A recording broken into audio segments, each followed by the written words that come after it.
वक्त हो गया है मॉर्निंग नॉन स्टॉप का, यानी दिन की तमाम बड़ी खबरें देखिए बिना ब्रेक के, एक के बाद एक। कश्मीर में शांति बहाली के लिए सरकार ने कोशिशें तेज कर दी हैं। रविवार को गृहमंत्री राजनाथ सिंह ने इस मसले पर दिल्ली में हाई लेवल रिव्यू मीटिंग की। इस मीटिंग में राष्ट्रीय सुरक्षा सलाहकार अजीत डोवाल समेत कई शीर्ष सुरक्षा अधिकारी शामिल रहे। न्यूज एजेंसी पीटीआई के मुताबिक बैठक में गृहमंत्री राजनाथ सिंह ने कहा है कि सुरक्षा बल हिंसा भड़काने लोगों पर शिकंजा कसें और घाटी में शांति बहाल करें। राजनाथ सिंह ने कहा कि पहले उन लोगों को पकड़ा जाए जो घाटी को जलाने में आग में घी का काम कर रहे हैं। वहीं आतंकियों की तरफ से एक वीडियो जारी कर आम लोगों को धमकी दी जा रही है। इस वीडियो में 25 लोगों के नाम की लिस्ट है। इसमें आतंकी धमकी दे रहे हैं कि अगर सुरक्षा बलों की मदद करना बंद नहीं किया तो अंजाम बुरा होगा। फिलहाल सुरक्षा एजेंसियां वीडियो की जांच में जुट गई हैं। आम आदमी पार्टी के विधायक अमानतुल्लाह खान पर गिरफ्तारी की तलवार लटक गई है। विधायक अमानतुल्लाह खान के खिलाफ शिकायत करने वाली महिला के परिवार वालों ने दिल्ली पुलिस को एक सीडी और पेन ड्राइव सौंपी है। बताया जा रहा है कि सीडी में पीड़ित महिला और आप विधायक अमानतुल्लाह खान के बीच हुई बात की रिकॉर्डिंग है। पेन ड्राइव में कुछ तस्वीरें भी हैं, जो कि आप विधायक को कटघरे में खड़ा कर सकती हैं। साथ ही आरोप लगाने वाली महिला ने साकेत कोर्ट में अपने बयान भी दर्ज करवा दिए हैं। वहीं अमानतुल्लाह ने कहा है कि उन्हें फंसाने की साजिश रची जा रही है। हालांकि पार्टी उनके समर्थन में खड़ी होती नजर आ रही है। मेरी इस महिला से कोई लेना देना नहीं, मेरे घर नहीं आई, मैं इसके घर नहीं गया, इसने खुद लिख करके दिया, खुद इसका साइन है।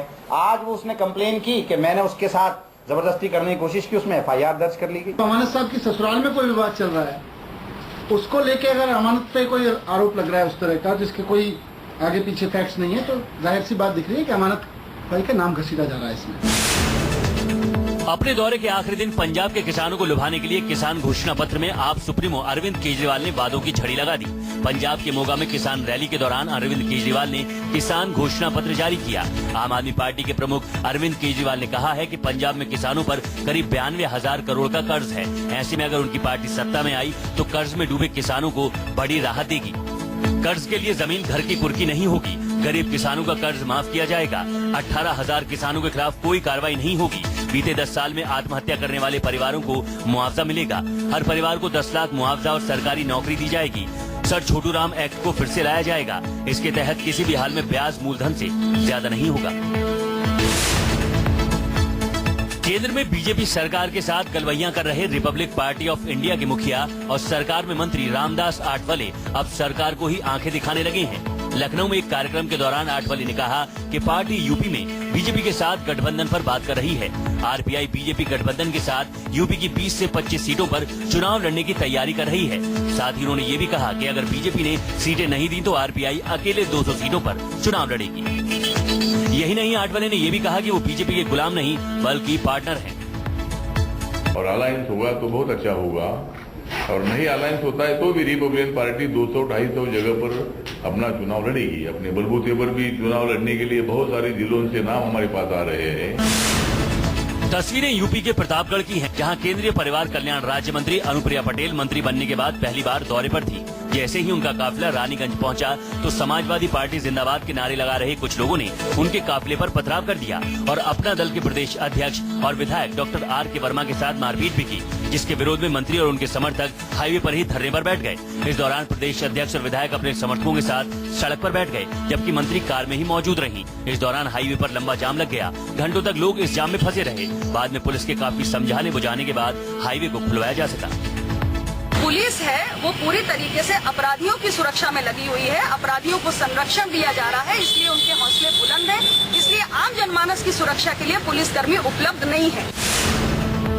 पुलिस की गिरफ्त में खड़े शख्स का नाम गौरव सेठी है। गौरव सेठी पर करोड़ों की जालसाजी का आरोप है। प्रॉपर्टी, कैसीनो और फिल्म के कारोबार के नाम पर इसने कई लोगों को अपनी जालसाजी का शिकार बनाया और करोड़ों रुपए का चूना लगाया। ये 2 पंजाबी फिल्में भी प्रोड्यूस कर चुका है। साल 2014 में दिल्ली की लोधी कॉलोनी पुलिस ने इसे गिरफ्तार किया था, लेकिन ये पुलिस को चकमा देकर भागने में कामयाब हो गया। इसके बाद ये मुंबई में जाकर रहने लगा और इसने दूसरे नाम से धंधे शुरू कर दिए। लेकिन कहते हैं ना कि अपराधी चाहे कितना भी शातिर क्यों न हो, एक न एक दिन पुलिस के हत्थे चढ़ ही जाता है। आखिरकार मुंबई में दिल्ली पुलिस ने इसके 2 भाइयों के साथ इसे धर दबोचा।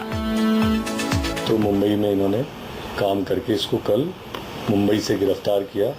इसके 2 भाई हैं, उनको भी गिरफ्तार किया। देखा आपने कितनी शातिरी के साथ इस महिला ने सोने की चूड़ियों पर सबके सामने हाथ साफ कर दिया, लेकिन किसी को इनकी चोरी के बारे में भनक तक नहीं लगी।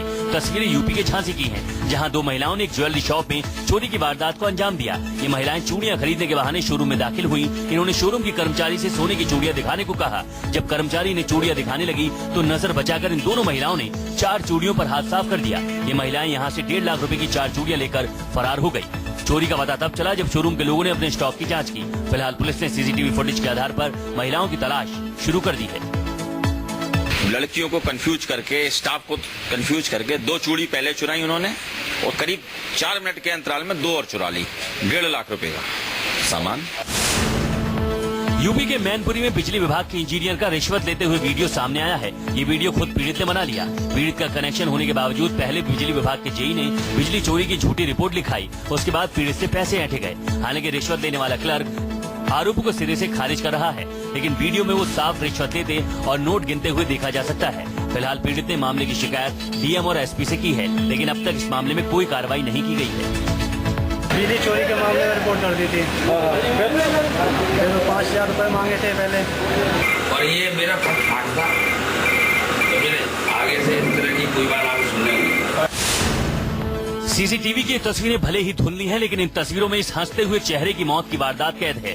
एनआईटी फरीदाबाद में डीसीपी ऑफिस के पास ही कुछ हथियारबंद बदमाशों ने रोहित नाम के इस युवक को रॉड और डंडों से पीट कर मौत के घाट उतार दिया। हैरानी की बात यह है कि इस बीच लोगों की भीड़ तमाशबीन बनी देखती रही, लेकिन किसी ने उसकी कोई मदद नहीं की। रोहित को मारा, कोई पब्लिक में कोई छुड़ाने नहीं आया। यहाँ पे डीसीआईटी का ऑफिस भी है, यहाँ से उससे कोई आया ना, पुलिस को 100 नंबर पे मिला है, वो भी फौरन बाद में आई। बताया जाता है कि आरोपी युवकों के साथ रोहित का कोई पुराना विवाद था, जिसके चलते उन्होंने रोहित को मौत की नींद सुला दिया। इस हमले में रोहित बुरी तरह घायल हो गया था, जिसके बाद उसने अस्पताल में दम तोड़ दिया। लेकिन रोहित ने जाते जाते सभी आरोपियों के नाम पुलिस को बता दिए। इसके बावजूद पुलिस अभी जांच की बात कर रही है। एप्लीकेशन दी, एप्लीकेशन मुताबिक उन्होंने 15-20 लिखवा रखे हैं, लेकिन फुटेज में जो दिखाई दे रहे 5 दिखाई दे रहे हैं। बाकी और एक आदमी को पूछताछ चल रही है, हिरासत में ले रखा है। घर में चूल्हा ठंडा पड़ा है। भरपेट खाना न मिलने की वजह से घर वालों की हालत ऐसी है कि उनका पेट कमर से जा मिला है। सरकारी सिस्टम इन लोगों की भूख पर भारी पड़ गया। हालत तो ये हो गई कि 60 साल के आदित्य नारायण शुक्ल का एक बेटा राशन कार्ड ऑनलाइन कराने के चक्कर में अपनी जान से हाथ धो बैठा। राशन नहीं मिलते रहे, ऑनलाइन कराई गए, लेकिन कोई सुनवाई नहीं भाई। इस वजह से उनकी मौत हो गई। दरअसल यूपी के सीतापुर में बीपीएल कार्ड धारक होने के चलते इस परिवार को 35 किलो राशन मिलता था, लेकिन ऑनलाइन व्यवस्था लागू होने के बाद इनका कार्ड ऑनलाइन नहीं हो पाया, जिसकी वजह से इन्हें राशन मिलना बंद हो गया। पिछले 11 महीने से परिवार को रोटी के लाले पड़ गए। आदित्य के बेटे चक्रपाणी ने राशन कार्ड ऑनलाइन कराने के लिए कई चक्कर काटे, लेकिन कोई फायदा नहीं हुआ। इस बीच उसे बीमारी ने घेर लिया। गरीबी में खाना और दवाइयाँ न मिलने की वजह से उसने दम तोड़ दिया। उनको जो है पर यूनिट जो है 5 किलो जो है खाद्यान्न मिलता है। ये बीपीएल में इसका छूट गया, कैसे छूटा इस संबंध में जानकारी नहीं। तस्वीरें यूपी के शाहजहांपुर की हैं, जहां 5 दिनों से लापता नाबालिग लड़की का शव मिलने के बाद परिजनों ने पुलिस लाइन थाने में आरोपियों की गिरफ्तारी को लेकर जमकर हंगामा किया। परिजन पुलिस पर लापरवाही का आरोप लगाते हुए पोस्टमार्टम कराने को तैयार नहीं थे।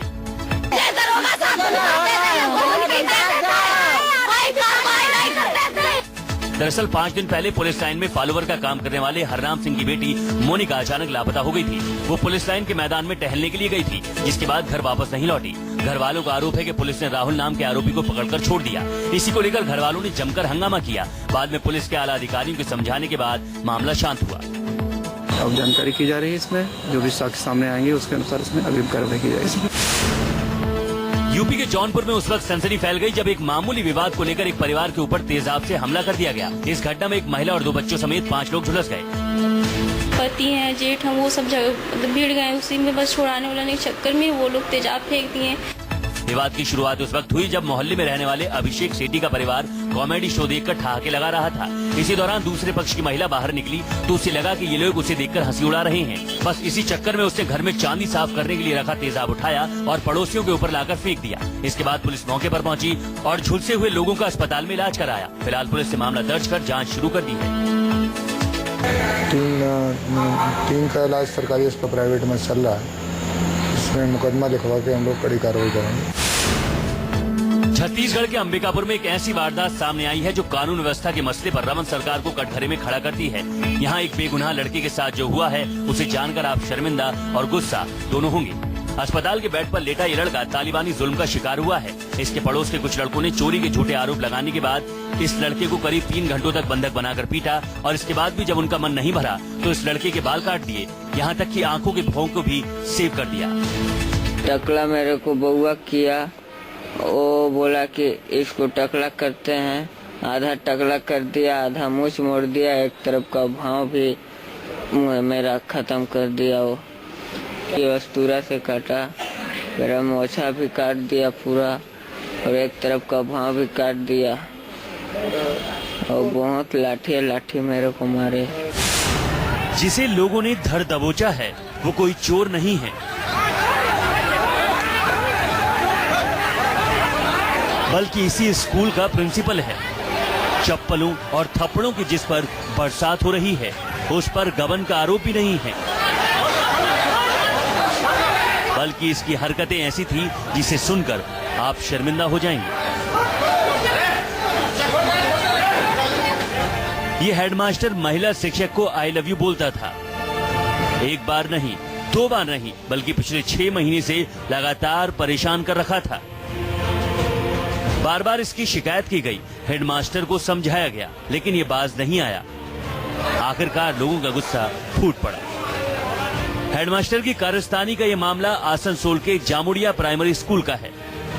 प्रिंसिपल के आई लव यू से जब महिला शिक्षक तंग आ गई तो उसने इसकी शिकायत अपने घर वालों को दी, जिसके बाद महिला टीचर के परिजनों समेत इलाके के सैकड़ों लोगों ने स्कूल पर हल्ला बोल दिया और हेडमास्टर की सरेआम जमकर जूतों और चप्पलों से धुनाई कर दी।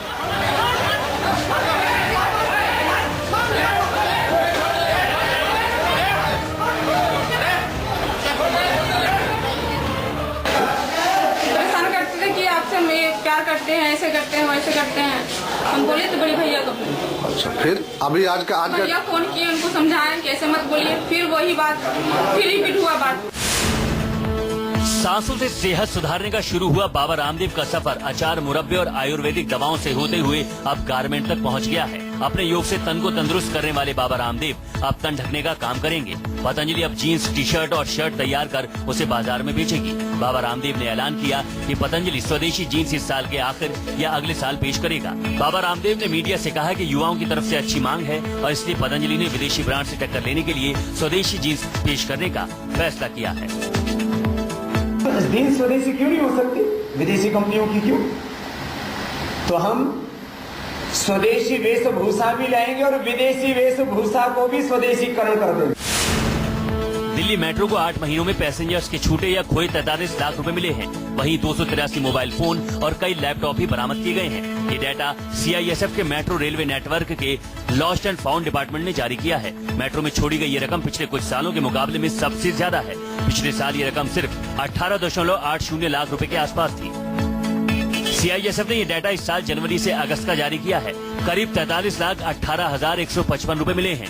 26,000 रुपए से ज्यादा की विदेशी करेंसी भी बरामद की गई है। 40,85,000 के बैंक चेक और ड्राफ्ट बरामद किए गए हैं। इसके अलावा 79 laptop, 283 mobile phone, 23 gold jewellery, 63 घड़ी, 9 कैमरे और कई टैबलेट फोन भी बरामद किए गए हैं।